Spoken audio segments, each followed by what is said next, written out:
Salut, dans cette vidéo, je vais te montrer une petite astuce sur Git et GitHub quand tu te crées un repo depuis un template repository. Par exemple, ici, moi, j'ai le repo RapidSas Boilerplate depuis lequel je me suis créé mon projet perso que j'ai appelé Mastodon.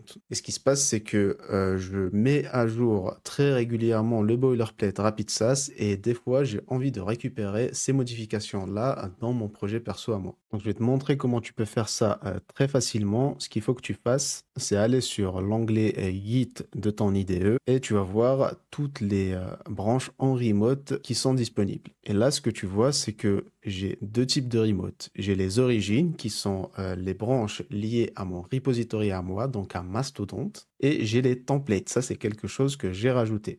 Pour rajouter ça, tu peux juste faire un clic droit et tu fais Manage Remote. Et ça te permet de mettre le lien vers le template depuis lequel tu es reparti pour créer ton repository. Donc, une fois que tu as rajouté ton template, il faut maintenant fetch toutes les branches disponibles. Donc, tu cliques sur le petit bouton ici, Fetch. Et là, je peux voir que sur le template, donc sur le boilerplate RapidSas, il y a les deux branches Develop et Master. Si je veux voir les différences entre mon repo actuel et le boilerplate, une astuce très simple, c'est de cliquer sur ton dossier principal, aller dans la partie Git et faire Compare with branch.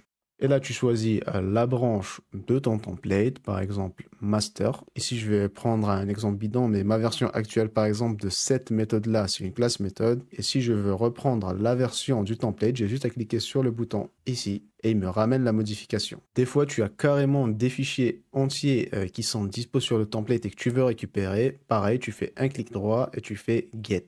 Et c'est de cette manière que je permets à mon projet perso de ne pas diverger du template. Comme ça, je teste en temps réel le template vu qu'il est quasi similaire à ce que moi j'utilise personnellement. Donc voilà, c'était un petit tip. Si tu as aimé, n'hésite pas à liker et à t'abonner et je te dis à la prochaine. Salut!